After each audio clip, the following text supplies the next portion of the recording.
Hello, hi everybody, it is I am the one and only Jewel here, and I am from the likes of the Mercs and Toys videos once again.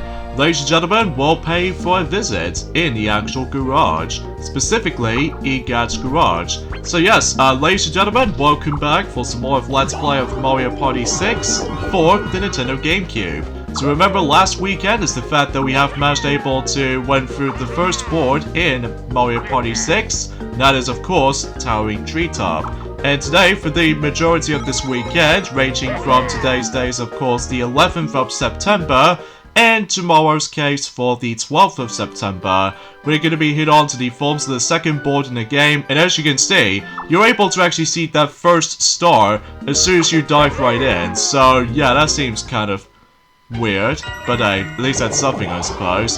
So yes, here we are on to the forms of Gadd's garage, the second board in Mario Party 6. And this is another one of those boards they managed able to introduce into ourselves the familiar objective, which basically individual star space moves into one space to the other if someone gets the actual star, similar to the forms of Towering Treetop. But however though, what if we get onto the third board, fourth board, and the fifth board and the sixth board, that the objective-wise will be entirely different. So because of that, we'll point those out and join at some point in the next few weekends later. So as you can see, I'm going to be playing as Luigi in this board, just because, well, I'll explain more about it in a second. So yeah, as you can see, we ended up in the entire Gadd's garage, and those happening spaces ranging from over there, and also there's another one over there, and another one that's right near to where the star is. And basically what that does is that this allows you to be able to teleport into one teleportator machine to the other, and that's pretty much about it.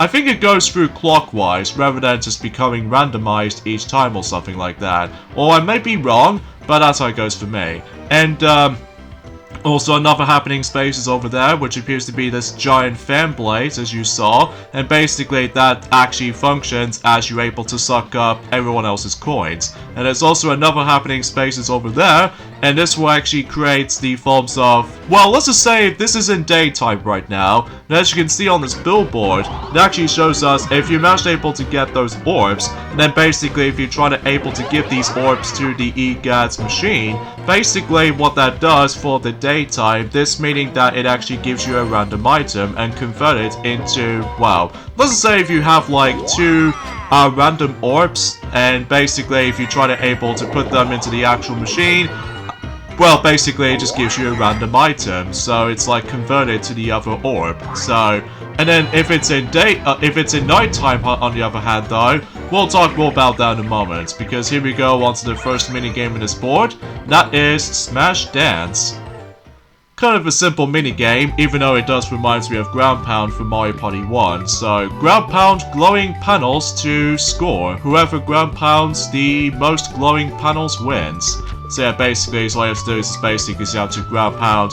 Doesn't matter what colors you're able to ground pound. It could be either be, you know, yellow or red, depending on what colors you're able to ground pound onto. So yeah, it's a very simple minigame. So as I said before, that today's day is of course the 11th of September today, in this case in 2021 today, and it looks like that we only got about 13 days to go until My Little Pony: A New Generation on Netflix. It should be up, and it feels like conveniently enough is the fact that we might able to actually discuss more about it until whenever we get onto the fourth board, assuming if I need to watch it first and able to actually give that, you know, Generation 5 a chance. And because as a result, I've definitely heard that a lot of bronies out there might be pretty impressed about that. So especially noticeable that unlike, you know, the 2017 film that I can't even believe until next month, that specifically the 6th of October, that particular 2017 film is going to be 4 years old until next month, which I can't even believe the time itself just went flying. And yeah, I'm very curious to able to actually just to see if how, well, I've already explained things long enough as it is, so I don't think I should probably able to actually just repeat it myself for the most part. So I'm just gonna strictly get onto the forms of Mario Party 6 from now on. So there's another happening space, what Mario just landed on, and that's what appears to be buddy forms of these conveyor belts. Depending on what conveyor belts you land on, that it does manage to take you to the exact same spot, mainly with like almost to the very beginning of the board. And sometimes they might actually give you some coins every once in a while. So in this case, that Mario just managed to got himself 6 coins. So it's predetermined of how many coins you might get, so it's not always going to be all the time, but for the amount of coins you'll be obtaining. But regardless of everything else though, that's as far as I can usually try to describe about, so... Alright, so it looks like I managed to place my Paratrooper Orb right near where Yoshi is, and basically what that does is that, unlike the forms of how it does it in Mario Party 5, get it, because I got 5 as a dice roll number, and basically, that, remember in Mario Party 5, that you have to do some sort of like a dice block roulette thing, and basically, depending on how much coins they're able to give you, or in this case, depending on what numbers you get, it doesn't give you coins, so it just managed able to take anyone else's coins, and that's about it, along with the forms of a really drag-out cinematic. Actually, I'll get to more in a second, because we have another new minigame, Curvature Bolt. Seems like a little bit of a collectathon coin minigame. Launch into the air and grab as many floating coins as you can. You get to keep any coins you collect. So yeah, very much like the forms of cash flow, then depending on how much coins you'll be obtaining, then you were able to get those coins. So that's pretty much how that goes. Alright, so let's begin. Even though sometimes I have to admit though that the actual mid-air movements can be a bit stiff at times, but that's okay, because we can able to actually grab, I think the maximum amount of coins you can get up to is specifically 20, so whilst unlike in another one of those coin collectathon mini-games, that is going to be strictly onto like a kind of an odd number, which we'll talk more about that at some point throughout the majority of this board, or the next board, or anything else in between, so that's as far as I can usually describe about it. And yes, much like Mario Party 4 in Team Treasure Track, that is going to be a brief pause for a few moments notice until when it gets to the actual transition. Speaking of transition this time around, is that remember in Mario Party 4 and Mario Party 5, that the actual screen transition is always going to be like fading in white, whilst in this game and onwards, it's now going back into fade of black, very much like in Mario Party 1, Mario Party 2, and maybe sometimes Mario Party 3, at least as far as I'm guessing it correctly, so at least if certain minigames have been finished, so...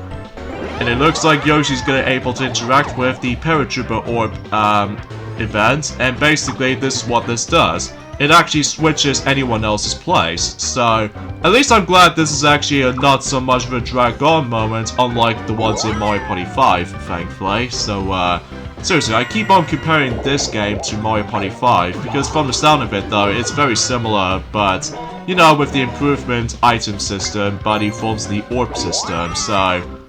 But then, whenever we get on to Mario Party 7, they managed to expand it a whole lot for the item system involved, so... But then again, we'll talk more about that until, again, as I said this loads of times already, until 2022, so we have got a while though, so we have got a while. And also during on the same vote is the fact that until, well, I think if I recall correctly, it's the fact that recently yesterday, that WarioWare Get It Together just recently came out yesterday for the Nintendo Switch. And I'm gonna say, I'm actually quite impressed with that game, especially noticeable about the fact that it has been 3 years ago since the previous WarioWare game, and that was on the 3DS, but ultimately speaking, it's a little more accurately the ultimate compilation of the WarioWare microgames past. You know, kind of like the top 100 from Mario Party, except, well, it's on the 3DS, and I think WarioWare Gold does it a bit better, to me though anyway, especially noticeable they managed to able to have a lot of functions for the 3DS, mainly with like, you know, gyroscope controls, and also like tilting the system, and also like touch controls that we have technically already seen since WarioWare Touched, and also the mashed buttons kind of microgames, which we have seen since, you know, the one that started it all on the Game Boy Advance, so... But yeah, I'm actually kind of impressed to see how, you know, I'm very impressed whenever I managed to able to finally play some WarioWare stuff again, after I managed to fully complete WarioWare Inc. Minigame Mania recently, on my Game Boy Advance cartridge version, and also around the same vote as WarioWare Twisted for the Game Boy Advance as well. So, might be a bit cool coincidence to able to actually play the WarioWare game on the go again. Seriously, there's going to be a lot of WarioWare games that's going to be heavily utilized on handhelds. Like, even though we've already got, well, you know, WarioWare Inc. Minigame Mania, aka Mega Micro Games in America, and also that we've got WarioWare Twisted, and also we've got WarioWare Touched, and also we've got, well, I'm talking about the handheld ones first. We've got WarioWare Snaps, despite the fact that it was a pretty shallow game to me, though. And also that we've got ourselves WarioWare DIY, in this case, do-it-yourself. And also we've got WarioWare Gold, and recently we've got WarioWare Get It Together for both handheld and console at the same time. Because, you know, it's like a hybrid of any sorts, so... But anyway, and as far as the console WarioWare games that we've currently got throughout the years, is obviously WarioWare Mega Party Games, which is basically like the GameCube version of WarioWare Inc. Minigame Mania. Actually, I'll get into more on that in a second, because we have another new minigame we can play around with. That is Dusk Till Dawn.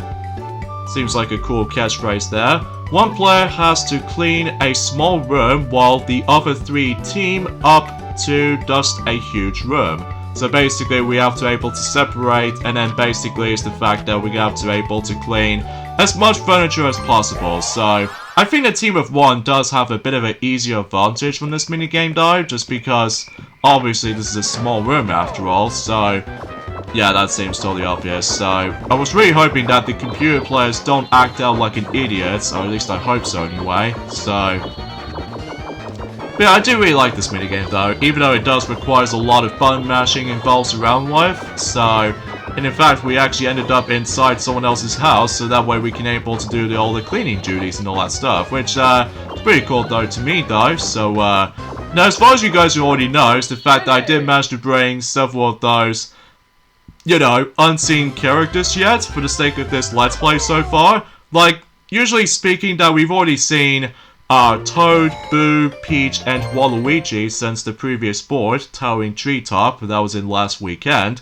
But this weekend in general, that in addition to able to actually bringing Luigi, because I'll be selecting Luigi in this board for multiple reasons. For one, it does manage to able to referencing Luigi's Mansion, because after all, Luigi did manage to meet up with Professor Gadd for the first time since Luigi's Mansion. So yeah, that seems a pretty cool reference right there. And also is the fact that, I think to me though, this board to me though is probably my second favorite board in Mario Party 6, just because we ended up in the garage. But I will say though, is the fact that between Luigi's Engine Room for Mario Party 1, because that board also does manage to take place inside the garage, but more accurately the garage for the actual ship. But I will say this though, is the fact that this board is actually a lot better to me compared to the forms of Luigi's Engine Room, because thankfully you don't have to deal with the forms of, well, speaking of EGAD, here you are. It's been a while, hasn't it? Especially noticeable after the events of Luigi's Mansion, where we can suck up ghosts and just capture those portraited ghosts, while except the fact that we can't bring ourselves the actual, you know, Poltergust 3000 anymore, so, oh well. But at least even then though, there's no ghosts to be found until, like, you know, Luigi's Mansion 2 roll around, and also Luigi's Mansion 3, so, anyway. So what we get to 4, and another 4, and oh, so close to get triple 4s. But at the very least, that he's probably gonna land on the red space. Seriously, I think anyone else keeps on landing on these red spaces recently, but it wasn't until whenever we get onto Mario Party 7 and Mario Party 8 that one of those bonus stars will come in, so... Alright, another new minigame, Condolia Glide. So, I do apologize for that mispronunciation name for that minigame, so I do apologize for that. So, press the button displayed on the gates rapidly to move your gondola forward. The first team to reach the goal wins. So, you have to press A or B, depending if it displays on the actual gate. So, sometimes you have to be fast on it though, especially noticeable that well, if you really want to get a new record, then by all means, give that a good chance by doing this, so... yeah, you probably get the gist of it about the fact that there's going to be a lot of, you know, button mashing to deal with in this point, so... yeah, to be expected by this point, so... another thing I just want to explain about this as well is the fact that, you notice about the fact that ever since during the course of, throughout the week, that, obviously we've already done the unboxing video of, Sonic Colors Ultimate. Oh, actually I'll get to more now in a moment. The first new record throughout the Mario Party 6 Let's Play. And obviously this is on the English version, so that means that we get ourselves a different new record jingle voiced. So, you know, with the male voice and all that stuff though, whilst compared to, you know, the Japanese version of the game, it still remains intact by saying, new record, or anything else like that. So even then though, because in the English version it's now new record, or anything else like that, which it will continue that tradition until Mario Party 7, well, specifically the English version of Mario Party 7, and Mario Party 8, and Mario Party 9, Island Tour, not 10 sadly, just because, you know, 10 is far lacking with pretty much everything, for, you know, originality department. At least to me though anyway.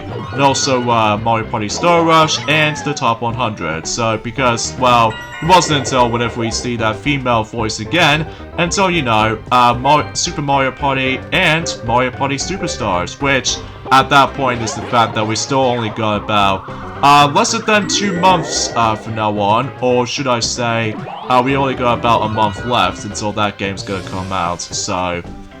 and there it goes, there's my first purchasable star for Gadd's Garage. I will say, I really love the actual music in this board though, it does manage to fit the atmosphere very, very well. Especially noticeable, it's completely filled to the brim with all these engineerings and all these gadgets and all that stuff. It really does fit the atmosphere with the music very, very well. Especially noticeable that, again, it's my second favorite board in Mario Party 6. Although, what is my favorite board in the entire game, you're probably wondering? Well, we'll find out until next weekend, because I'm not going to spoil things majorly just yet though, just because, well, I'm sure that most people already know what I'm going to talk about right here, so...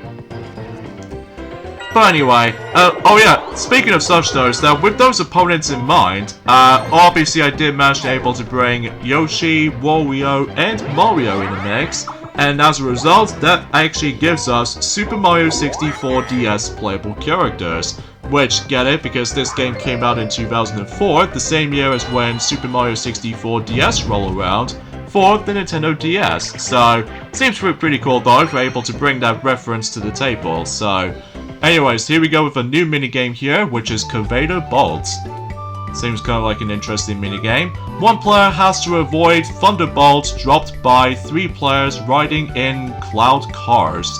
Now, if this is on the nighttime version, so this means that the one player do need able to avoid, whilst if you play this on daytime on the other hand though, it switches over into like 1 player, or 3 players for that matter, do needs to avoid the team of 1 in the daytime version. So, and also as you can tell that these conveyor belts don't move in the nighttime version, so until in daytime though, it does move, so... yeah, that's the only obvious differences between day and night, and I really do like the idea of certain minigames. I'm really hoping that the day and night system will become a thing until Mario Party Superstars roll around, because unlike, you know what I mean, Mario Party the Top 100, they don't seem to be able to bring back the day and night system, which just kind of sucks for me. Especially noticeable, they did manage to be able to bring some different visual identities for the sake of certain minigames, which I think it does look pretty cool for visual atmospheric and all that stuff though, but that's just how it is for the most part, so... anyway, so let's see what Mario's gonna get. He gets a 4, and he's gonna land on that happening space, which, you know, you can either select either yes or no if you really want able to teleport, but since Mario selects no, so that means he refuses, so... although, the only reason being for this is because of that star he was about to obtain. And then sure enough, Yoshi places his, oh, he got his 6 coins for the actual coins amount. And once again, he lands on the red space, oh jeez. But again, until Mario Party 7 and Mario Party 8, that one of those bonus stars will come in. So I think I might as well get, yeah, I might as well use the sluggish room. Just because I do definitely need that second star in hand. Well, depending if, you know, if Mario might able to actually get himself a good roll, well, between, actually kind of thinking about it, I wasn't paying attention to what these items that Mario got at the moment, but we'll see what happens there. So, yes, indeed, Professor E. Gadd, so send me to another teleporter straight away. Seriously, look at the actual visuals of this board, it's so unique. Especially noticeable it does manage to take place in, you know, the garage. So, at least thankfully you don't need to worry about those annoying door mechanics, unlike in Luigi's Engine Room, thankfully. So, I'm sure that might be something worth noting for, so... Alright, so... Oh, dang! Wario was so close to able to get himself his first star after when he got 20 coins. Oh, jeez. I think this is going to be a tough race to able to actually get that star somehow. Although, conveniently enough though, that we'll see what happens until the next turn, that whoever gets that star, so... Alright, so let's see what we got next. Motown, we have already played this before since, you know, Towering Treetop, but thankfully this time we can now play this minigame in daytime now. So everything's bright and cheery and everything. Although we've already played the nighttime version of this minigame though, so that sure is something. So, I guess there's not much else you can say. Aside from the fact that you guys already know about the fact that we've already did the unboxing video of Sonic Colors Ultimate on PlayStation 4, Xbox One, and Nintendo Switch versions not too while ago. So far we have managed to able to complete it, the PlayStation 4 version of Sonic Colors Ultimate recently. I know it's kind of short, but all we need to do now is basically just grab some more trophies, and that's pretty much about it. And, hopefully by that time, until the next few days, then we might able to play the Xbox One version next. And as far as the Switch version is concerned, we'll pretty much have to save that up for the Let's Play or something like that. Because I know technically we've already done Sonic Colors back in 2017. But I might need to look back on it though briefly, so that I can able to compare that to, well, you know what I mean. So either way though, even though despite it plays out exactly the same, aside from, well, you know, some casual stuff they managed to add it in, so... Oh jeez, looks like Mario gets a really dang good roll there. Like 25. Jeez, that seems like a good roll. And I think he definitely gets that star for sure. So yeah, Mario did manage to make it after all this time. So yeah, coincidence for Mario's big, massive roll. So yeah, it is really dang close between Yoshi, me, and Wario to able to get that star, but apparently Mario just managed to able to get a good roll, and sure enough he got the star. Dang, that seems like a tough call. Alright, so the next star is going to be right next to the blue space and the red space, so... I don't think anyone else is going to caught up for that, so... Oh yeah, I forgot about the Paratrooper Orb. Even though it kind of functioned the same thing as the Bubble Capsule as in Mario Party 5. However though, in Mario Party 6 they managed to change the name so it makes things a little bit more sense, making it call it the Paratrooper Orb, which makes sense. However though, the biggest difference is now is that it actually takes away your 10 coins if you manage to able to bypass that trap, and as a result though, that you can't able to actually defend yourself, unless if you get that one of those items, which I'll discuss on that later. So here we go with Cog Jog. Seems like something like I have no idea why I say things right now. Hop across spinning cogs and over obstacles to reach the goal. Reach the goal first to win. So yeah, basically all I have to do is basically, well, it's like an obstacle course basically. Now I do really like those mini games like this, especially noticeable it tests your platforming skills every once in a while, and overall it's just a pretty cool mini game to able to interact with. There's also some couple of shortcuts you can take, but I'm really not gonna take my risk by able to pull off some shortcuts like those 2 spinning star platforms as you saw. So in this case, I'm gonna do it casually and also just, well, manage to make it as soon as we do that. So yeah, not too bad and not too shabby either for me though anyway, so... And that pretty much leads me to 2 stars, which, since that, you know, Mario got himself his first star, but since we participate in the duel minigame, this means that he no longer got the star, so I got it instead. So, yeah, that's all that goes basically, so... At least there was one of those minigames in those duel minigames which I wasn't terribly fond of. Well, thankfully there's only 2 duel minigames I despise the most this time around, which, we'll point those out whenever we get into those, so... Ah, drat, I've got a miserable one. Oh well, no big deal, but at least Warrior's gonna get involved with the actual trap orb, that as far as what I placed it earlier, and that's what appears to be the Bob-Omb Orb. Now remember the forms within Mario Party 5 in the Bob-Omb capsule event, that it does manage to do with a 3-second countdown if one of them passes by it, and then basically if the countdown goes to 0, you lose 20 coins and you get exploded. However, in this game this time around, it's the fact that it does completely different. Like, rather than take away your coins, unlike in Mario Party 5, it actually decreases your character movement into a half. Like, for example, Wario got 13, and basically that if he gets involved with the actual, like, well, actually I'll take that back. If you get like 14 space movements, for example, you got left, and then if you get involved by the forms of the Bob-Omb Trap Orb, basically you decrease that by, well, you divide that into 2, in this case that, well, specifically you take away 7 spaces movements left, and basically you have to cope with it, so I think that's as far as I can describe about it, at least I recall that correctly, so yeah, that's sure it's something. So anyways, yeah, we're going back into same as lame again, so yeah, sometimes I'll have to admit the right way is that this minigame will drag on a bit, which I wasn't terribly fond of either.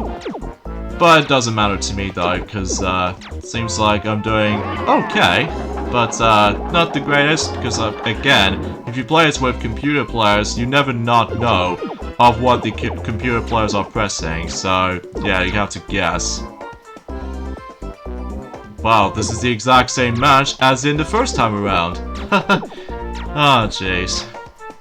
But at least Mario managed to go up. So, oh yeah, let's talk about another, orb that I was on about. Now, remember the forms of the bubble, or in this case, the Paratrooper, capsule or orb? Remember in Mario Party 5, that if you try to use it by yourself, or try to land on that space specifically, in addition to able to giving you the opportunity that you move 10 spaces forward, but also you lose capsules if you have one. However, in Mario Party 6 this time around, that you obviously take away 10 coins, as I said earlier. However, though, it doesn't do anything to your orbs this time around, so at least thankfully you don't lose them, so that seems cool to know. And meanwhile, Mario's going to use his mushroom to boost up his movements and all that stuff though, which I'm guessing that's what he was trying to do here. 6 and 9. Oh god, 69, a dirty number. Well, not really, because obviously he got like 14, actually like 15 spaces of movements. So, because seriously, I've heard several other people out there saying that 69 is definitely the dirty number, along with like, yeah, I think it's like 69 is like a dirty number, which, seriously, that's pretty common these days. Well, I have no idea why I say things weirdly enough, though, to say the least. So meanwhile, Yoshi gets a 2, and he lands on a red, so sorry Yoshi, pal. And let's see what, I'm also able to place my Mr. Blizzard orb right over towards, between these 2 red spaces over there. Even though I don't get additional coins, sadly, but that's okay, because I got a glorious 10. Seems like a cool number to have. What does that lead me to? Blue space down there, and I want to know what's on the left. Actually, gonna think about it. Let me double check again. What's that gonna lead me to? Oh, hell no. There's no way I'm not gonna land on that miracle space. Even though, surprisingly enough, we have not seen a miracle space once throughout this Let's Play so far. Because unlike in Mario Party 5, and same applies to, you know, Mario Party 4, that there might be a few times that it's pretty easy to able to land on a miracle space, or fortune spaces, or chance time spaces, or anything else like that, depending on whatever the name you're gonna call it, and then basically that sometimes it drags on a bit. But thankfully the chance time space, or the miracle space in this game, it functions the same way as the forms of how it does it in Mario Party 5, along with, well, you know, any other Mario Party games. Thankfully, no pinball gimmicky thing, unlike, you know, Mario Party 4, thankfully, because, good lord, what have they done to that? But anyway, 1 versus 3 again, in Sink or Swim. And it's kind of cool because we're teaming up with Mario and Wario, in this case the Hat People, versus the dinosaurs. So, one player drops mines in a pond while the other 3 players have to avoid getting hit. So, one player can drop the mines, and then the other 3 can just swim alive and don't get caught by the mines. In fact, it's pretty cool though, because usually Yoshi's gonna be out of the surface, like, you know in the forms of Super Mario 64 DS, right?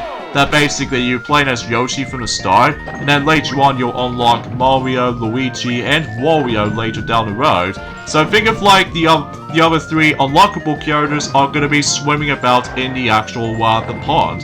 So yeah, that seems like, I don't know what I usually call it that though, honestly, because I know it has been, I know it's been about a week ago since I actually last touched upon Mario Party 6, so... Ah, dang it, I forgot about this hitbox!